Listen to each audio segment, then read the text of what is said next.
Hi అండి అందరికీ. నేను మీ భవానీని. Middle class life. అందరూ ఎలా ఉన్నారు? బాగున్నారా? నేను కూడా చాలా బాగున్నానండి. మీరందరూ బాగోవాలని కోరుకుంటున్నాను. ఇంకా ఈ వ్లాగ్ వచ్చేసి వరలక్ష్మి వ్రతానికి 2 డేస్ బ్యాక్ తీసిందండి. ఆ వరలక్ష్మి వ్రతానికి ముందంటే అంతా క్లీనింగ్ అంతా మంచిగా చేసుకొని పెట్టుకుంటారు కదా అందరూ. ఇంకా నేనైతే నా క్లీనింగ్ అనేది అయిపోయిందండి. నెక్స్ట్ వీక్ అంటే వరలక్ష్మి వ్రతానికి తర్వాత వీక్ చేసుకుందాం అనుకున్నాను వరలక్ష్మి వ్రతం. మీరందరూ వరలక్ష్మి వ్రతం మంచిగా చేసుకున్నారని అనుకుంటున్నాను. ఇంకా నేనైతే ఇప్పుడు వరలక్ష్మి వ్రతం నెక్స్ట్ వీక్ చేస్తానన్నాను కదా! ఇప్పుడైతే చేయట్లేదండి. అసలు ఎందుకు చేయట్లేదో ఏంటో నేను మీకు ఈ వీడియోలో చెప్తాను. అలాగే నా చేతిలోంచి లక్ష్మీదేవి జారిపోయిందండి. అది ఎలాగో కూడా నేను ఈ వీడియోలో మీకు చెప్తానమాట. మీరు ఫస్ట్ టైం కానీ మా ఛానల్ చూసినట్టయితే మా ఛానల్ని సబ్స్క్రైబ్ చేసుకోండి. అలాగే మీకు ఈ వీడియో నచ్చితే లైక్ చేయండి. మీకు యూస్ఫుల్ అయింది అనుకుంటే మీ ఫ్రెండ్స్కి షేర్ చేయండి. ఇంకా వీడియోలోకి వచ్చేసి ఈరోజు బ్రేక్ఫాస్ట్ కింద పిల్లలకి ఉప్మా అనేది చేశానండి. ఇంకా ఉప్మా కూడా అది బియ్యపు రవ్వ ఉప్మా అన్నమాట. నేనే పిల్లలకి ఉప్మా రవ్వ అంటే చాలా ఇష్టమండి. మంచిగా తింటారన్నమాట. ఇంకా నేను కూడా టిఫిన్ చేసేసి ఇంకా వంటగదిలో పనులు చేసేసుకుంటున్నాను అనమాట. ఇక్కడ నాకు ఒక చిన్న అలవాటు ఉందండి. నాకెప్పుడు సింక్ ఖాళీగా ఉండాలి. అలాగే అంట్లు స్టాండు నిండుగా ఉండాలి. నేను అందుకనే ఎప్పుడు అంట్లు అప్పుడు తోమేస్తానండి. ఎందుకంటే మనకి మంచిగా ఉన్నప్పుడు మనం ఎప్పుడు అంట్లో అప్పుడు తోమేసుకుంటే మనకి టైం సేవ్ అవుతుంది. ఖాళీగా ఉన్నట్టుగా అనిపిస్తుంది అనమాట. మనకి హెల్త్ బాగోకపోయినా ఎక్కడికైనా వెళ్ళినా మనకి అది కుదరదు అనుకోండి. ఆ పని చేసుకొని చెందాలంటే అస్సలు కుదరదు. ఇంకా టైం అంటే వదిలేస్తాం మనం ఎప్పుడప్పుడు వదిలేస్తాం. కానీ మనము ఇంట్లో ఇది ఎప్పటికప్పుడు తోమేసుకుంటే మాత్రం ఇంట్లో కొంచెం ఖాళీగా ఉన్నట్టుగా ఉంటుంది. ఇంకా నేనైతే ఇది మాత్రం అస్సలు మర్చిపోనండి. నా పద్ధతి అది ఫాలో అయిపోతానమాట. ఎందుకంటే చెప్పాను కదా! నాకు సింక్ ఖాళీగా ఉండాలి. అలాగే అంట్లు స్టాండ్ నిండుగా ఉండాలి. ఎప్పుడు నేను అదే పని చేస్తాను. నాకు ఇంకా నేనైతే టిఫిన్ చేస్తాను కదా! ఆ టిఫిన్ ప్లేట్లును, అలాగే పిల్లలు పొద్దున్న చేసిన టిఫిన్ ప్లేట్లు, వాళ్ళ లంచ్ బాక్స్‌కి అయిన గిన్నెలు ఉంటాయి కదా! అవన్నీ తోమేసుకుంటాను. ఇప్పుడు మళ్ళీ నేను సాయంకాలం పిల్లలు వచ్చేంత వరకు నాకు సింక్ ఖాళీగానే ఉంటుందండి. ఇంకా నా పని అయితే అయిపోతుంది. నేను ఈ అంట్లు తోమేసిన తర్వాత ఎప్పుడు ఈ పని ఒకటి చేస్తానండి. ఇది నాకు తెలిసిన కాడి నుంచి చేస్తున్నాను ఇదైతే. స్క్రబ్బర్‌ని శుభ్రంగా అంట్లన్నీ తోమేసిన తర్వాత వేడి నీళ్ళలో వేసి అలా ఉంచేస్తానండి.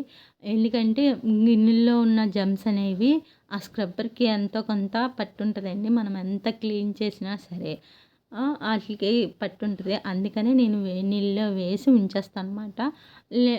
వారానికి ఒకసారి మాత్రం ఆ స్క్రబ్బర్‌ని చేంజ్ చేస్తూ ఉంటాను. ఇంకా నా అంట్ల పని అయితే అయిపోయింది. అంత మంచిగా చేసుకున్నాను. ఇంకా నేనైతే వరలక్ష్మి వ్రతం చేయట్లేదు అని అన్నాను కదా! ఫస్ట్ ఇంకొచ్చి చేద్దామనే అనుకున్నాను. అదేంటంటే మా సిస్టర్ అంటే మా తోటికోడలు ఉంది కదా! వాళ్ళ సిస్టర్ మ్యారేజ్ మాట. అది ఏంటి వరలక్ష్మి వ్రతం రోజునే మ్యారేజ్ మాట. ఇంకా ఆ రోజున మ్యారేజ్‌లో ఉంటాం కాబట్టి నేనైతే నెక్స్ట్ వీక్ చేసుకుందాము, పౌర్ణమికి చేసుకుందాం అనుకున్నాను. కానీ ఇక్కడే ఒక ట్విస్ట్ అనేది వచ్చిందండి. ఏంటంటే మ్యారేజ్ అంతా అయిపోయింది. ఇంకా రిసెప్షన్‌కి రెడీ అవుతున్నారన్నమాట. వెళ్ళాలి. కొంచెం దూరమండి. వేరే ఊరెళ్ళాలి. అందుకనే రిసెప్షన్‌కి అందరూ రెడీ అవుతున్నారు. ఈలోగా మా వారి తరపు నుంచి ఎవరో ఇదయ్యారని కబురొచ్చింది. ఇంక అందుకనే మాకు మైల్ అనేది వచ్చిందని చెప్పారు. ఇంకా అందుకనే రిసెప్షన్‌కి కూడా వెళ్ళకుండా మేమైతే రిటర్న్ అయిపోయాము. ఇంకా అందుకనే ఇప్పుడు మనం వరలక్ష్మి వ్రతం చేయొచ్చో చేయకూడదో అయితే నాకైతే తెలీదు. ఇంకా పెద్ద కార్యం అయిన తర్వాత నేను పంతులు గారిని కనుక్కున్న తర్వాత చేయమంటే చేస్తాను. లేదంటే ఈ సంవత్సరానికి ఇంతే అని ఇంకా ఆ తల్లి అవకాశం నాకు ఈ సంవత్సరం ఇవ్వలేదు అని అనుకోని ఊరుకుంటాను. ఇంకా లక్ష్మీదేవి చేయి జారిపోయిందన్నాను కదా! మ్యారేజ్‌లో పా పిల్లకి పెడదామని నేనైతే శారీ తీసుకున్నానండి. ఆ శారీతో పాటు కొంచెం మనీ అనేది తీశాను. చేత్తోనే పట్టుకున్నాను అప్పటిదాకా జస్ట్ పెడదామని. ఎవరో పిలిచారని అటెళ్ళాను. భోజనం దగ్గర భోంచేస్తున్నాను. అప్పుడు కూడా నా చేతిలోనే ఉన్నాయి డబ్బులు. ఇంకా ఎప్పుడు జారిపోయాయో నాకైతే అసలు గుర్తే లేదు. ఎవరికిచ్చానో కూడా పిచ్చి దానిలా వెతికానండి. కళ్యాణ మండపం అంతా ఇంత పిచ్చి దానిలాగా వెతకలేదు. ఇంకా అవైతే నాకైతే దొరకలేదు. అందుకే అన్నానండి లక్ష్మీదేవి నా చేతిలో నుంచి జారిపోయిందని. ఇంక మా వారు నాకు ఇవ్వాల్సిన బూస్ట్ అంతా ఇచ్చేశారు. ఆ బూస్ట్ అంతా ఇంకా తప్పు మనది కాబట్టి మనమే ఇంకా తగ్గి ఉండాలి. అందుకని అయినా మో భర్త దగ్గర మనం తగ్గి ఉండడంలో ఏం తప్పులేదండి. అందుకనే వాళ్ళు తిట్టేది కూడా మన గురించే. ఇంకా ఈ మ్యారేజ్ గురించి వ్రతం నెక్స్ట్ వీక్ వ్రతం గురించి పిల్లలు చాలా ఎక్స్‌పెక్టేషన్స్ అయితే పెట్టుకున్నారండి. ఇంకా మా తోటికోడలైతే ఫస్ట్ వారమే చేసేసింది. ఇంకా నేనైతే థర్డ్ వారం చేద్దాం కదా అనుకున్నాను. కానీ పిల్లల ఎక్స్‌పెక్టేషన్‌కి అంతా రివర్స్ అయిపోయింది. రిసెప్షన్‌కి ఇలా ఉండాలి, అలా ఉండాలి. పెళ్ళి ఇంత బాగా పెళ్ళిలో ఎంత హడావుడి చేయాలి, అంత హడావుడి చేయాలని అనుకున్నారు. కానీ ఒక్కటి చేయలేకపోయారు. ఎందుకంటే పిల్లలకి ఫీవర్ 2 డేస్ అంటే ఈ వీడియో తీస్తున్నప్పుడే వాళ్ళకి జ్వరం. ఒకళ్ళకి వైరల్ ఫీవరు, ఒకళ్ళకేమో టైఫాయిడ్ అండి. ఇంకా వాళ్ళకి ఇంకా నేనైతే ముందుగానే పిల్లలకి లెహెంగాస్ వాళ్ళకి నచ్చినట్టుగా స్టిచ్ చేయమన్నారని నచ్చినట్టుగా స్టిచ్ చేశాను. ఫస్ట్ టైం మా పాప కూడా నాకు చిన్న హ్యాండ్ వర్క్ లాంటిది కావాలంటే అది కూడా డిజైన్ చేశాననమాట. నేను హ్యాండ్ వర్క్ చేసి కనీసం ఒక 15 ఏళ్ళు అలా అవుతుందండి. నా పెళ్ళి కాకముందు నేనైతే చేసేదాన్ని. నా డ్రెస్సులకి, శారీస్‌కి పెయింటింగ్ వేయడం ఇవన్నీ చేసేదాన్ని. ఇంకా పెళ్ళైన తర్వాత మొత్తం స్టాపింగ్ అంతా అయిపోయినాయన్నమాట. మళ్ళీ ఇన్ని సంవత్సరాలకి మళ్ళీ మా పాప అడిగిందని నేను చేశాను. ఆ బ్లౌజ్ స్టిచ్చింగ్ అంతా మంచిగా చాలా పర్ఫెక్ట్‌గా వచ్చిందండి. హ్యాండ్ వర్క్ అది. నాకు మంచిగా ఎవరి వర్క్ వాళ్ళకి మంచిగానే ఉంది అని అనుకుంటాను కదా! ఇంకా అవి వేసుకొని పెళ్ళిలో నేనైతే ఫోటోలు గట్టా ఏం తీయలేదండి. తీయను కూడా. ఎందుకంటే పిల్లలకి హెల్త్ బాలేదు కదా! వాళ్ళకి హెల్త్ బాలేనప్పుడు అది చాలా మట్టికి చాలా తక్కువగా మామూలు జస్ట్ నేను స్టిచ్ చేశానని వేసుకున్నారే తప్ప వాళ్ళు లేదంటే వాళ్ళకి ఆ ఇంట్రెస్ట్ కూడా లేదు. మామూలుగా రెడీ అయ్యి కూర్చున్నారు. హెల్త్ బాలేనప్పుడు వాళ్ళు ఎంత రెడీ అయినా ఇదిగానే ఉంటది కదండీ! అందుకని నేనైతే ఫోటోస్ గట్టా ఏం తీయలేదు. ఇంకా పెళ్ళిలో వీడియోస్ అంటారా?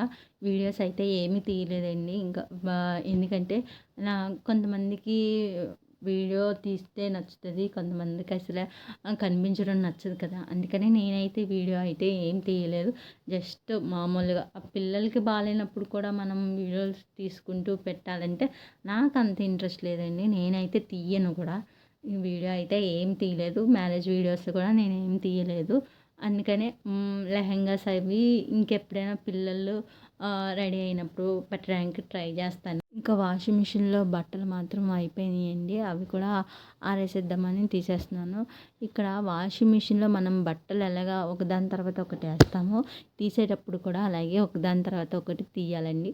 నేను వాషింగ్ మిషన్‌ది లోన క్లీనింగ్ అనేది ఎవ్రీ వీక్‌కి ఒకసారో 2 డేసో నేను క్లీనింగ్ అనేది చేస్తానండి. ఇంకా ఆ బట్టలు కూడా ఎప్పటికప్పుడు ఆరేసేస్తాను. అంటే తీసి అలా ఉంచాను. నొమ్మలు చుట్టుకుపోయినాయి అని అలా వేసానండి. జస్ట్ నొమ్మలు చుట్టుకుని దేనికి దానికి తీసి దులిపి ఆరేస్తాను. అందుకే నాకు బట్టలు నీట్‌గానే ఉంటాయి. మరి ఇదిగా చుట్టుకుపోయినట్టుగా, ముడతలు పడిపోయినట్టుగా అయితే ఉండదు. ఇంకా బట్టలు కూడా ఆరేయడం అయిపోయింది. ఇదైతే వరలక్ష్మి వ్రతానికి ముందు తీసిన వీడియో అని చెప్పాను కదా! ఇదైతే వరలక్ష్మి వ్రతానికి ఒక కస్టమర్‌కి ఇవ్వాలండి. అందుకనే ఆ బ్లౌజు కటింగ్ అనేది చేయాలి. అలాగే అందుకనే ముందుగా మిషన్ అనేది క్లీనింగ్ అనేది చేసుకుంటున్నాను. ఆయిలింగ్ అది వేసేసాను. నీట్‌గా అదంతా తుడిచేసి ఇక్కడ ఏంటంటే కస్టమర్‌కి బ్లౌజులు కుట్టిస్తున్నాను. పిల్లలకి కుట్టాను. మా సిస్టర్‌కి కుట్టాను. కానీ నాకు మాత్రం నేను స్టిచ్చింగ్ అనేది చేసుకోలేదండి. ఇక్కడ నాకు ఒక సామెత గుర్తొస్తుంది. చాకలోడికి చద్దన్నం కరువు అన్నట్టుగా అలా ఉంది నా పరిస్థితి. ఇంకా నేనైతే శారీ మీద బ్లౌజ్ అయితే స్టిచ్ చేసుకోలేదు. ఇంకోటి ఏమైనా వేసుకుందామని ఇంకా నేనైతే అలా వేరేది వేసుకొని పెళ్ళిలో ఉన్నానన్నమాట. ఇంకా బ్లౌజ్ అనేది కటింగ్ అది చెప్పాను కదా! కటింగ్ అనేది చెయ్యాలి అని. ఇంకా బ్లౌజ్ కటింగ్ చేయాలన్నాను కదా! అదేనండి. బ్లౌజ్ కటింగ్ అయితే చేసేస్తున్నాను. ఇది ఫ్రంట్ నెక్ మాట. నెక్ వచ్చి ఆ మోడల్ ఇప్పుడు ట్రెండింగ్‌లో ఉన్న మోడలే పెడుతున్నాను. వీళ్ళు కొంచెం చిన్నగా స్మాల్‌గా పెట్టమన్నారండి. మోడల్ కూడా ఎక్కువ పెట్టొద్దన్నారు. ఇంకా అలాగనే మొత్తం బ్యాక్ అంతా స్కాలప్ ఇచ్చాను. అలాగే హ్యాండ్స్‌కి కూడా 2 స్కాలప్స్ ఇచ్చాను. అంటే 2 కలర్స్ స్కాలప్ ఇచ్చానమాట. ఒకటి హ్యాండ్‌కి వచ్చిన అంచుతో ఇచ్చాను. ఒకటొచ్చి శారీ కలర్ ఇచ్చానండి. బ్లౌజ్ అయితే చూపించడం కుదరదండి. ఎందుకంటే ఈ బ్లౌజ్ ఆల్రెడీ ఇచ్చేసానమాట. వాళ్ళకి ఇచ్చేసాను. వాళ్ళు మాత్రం చాలా హ్యాపీగా ఫీల్ అయ్యారండి. వాళ్ళే కాదండి, నేను కూడా చాలా హ్యాపీగా ఫీల్ అయ్యాను. ఎందుకంటే మన స్టిచ్చింగ్ బావుంది అనేసరికి ఎవరికైనా సరే చిన్న ఆనందం అనేది వస్తది కదా! మనకంటే చాలా ఆనందంగా అనిపించింది. మన బ్లౌజుల కన్నా బయటోళ్ళయి స్టిచ్ చేస్తే ఇంకా ఆనందంగా ఉంటది నాకైతే. అందుకనే నా బ్లౌజులయి అనేది నేను తక్కువండి. ఇంకా ఈ బ్లౌజ్ అనేది కటింగ్ అంతా అయిపోయిందండి. చెప్పాను కదా! మ్యారేజ్‌కెళ్ళాలని చిన్న షాపింగ్ ఉందండి. ఆ షాపింగ్ కూడా చేసేసుకొని పిల్లలకి వర్క్ చేస్తున్నానన్నాను కదా! ఆ వర్క్ కూడా చేయాలి. అందుకనే ఈ బ్లౌజు కటింగ్ అనేది అయిపోయిన తర్వాత ఇంకా పెళ్లి కూతురు కోసం శారీ అనేది తీసుకోవాలండి. అందుకని చిన్న షాపింగ్ ఉంది. ఇంకా వెళ్ళానమాట. వెళ్ళి షాపింగ్ అనేది చేసుకొని వచ్చేసానమాట. శారీ అనేది తీసుకున్నాను తన కోసం. ఇంకా నేనైతే డ్రెస్ చేంజ్ చేసుకొని ఇంకా పిల్లలొచ్చే టైం అవుతుంది కదా అని పిల్లల లెహెంగాస్ స్టిచ్ చేశానన్నాను కదా! వర్క్ చేస్తున్నానన్నాను కదా! ఆ వర్క్ చిన్నగా మీకు నేను చూపిస్తానండి. ఈ బ్లౌజ్ వచ్చేసి డ్రాప్ షేప్‌లో ఉంటదన్నమాట. ఆ డ్రాప్ షేప్‌కి బ్యాక్ సైడ్ వర్క్ చేస్తున్నానండి. ఆ వర్క్ ఏంటో మీకు చూపిస్తున్నాను. ఇంకా పిల్లలు కూడా వచ్చేసారు. వాళ్ళ కోసం స్నాక్స్ కింద పూరి అనేది వేశాను. ఇంకా ఈ పిల్లలకి ఈవినింగ్ పప్పు కూడా కడిగేద్దామని గ్రైండ్ చేసేయాలి. ఇంకా ఈ వీడియో ఇక్కడితో ఆఫ్ చేసేస్తున్నాను. ఈ వీడియో మీకు నచ్చితే లైక్ చేయండి. ఉంటా. బాయ్. Thank you. ధన్యవాదములు.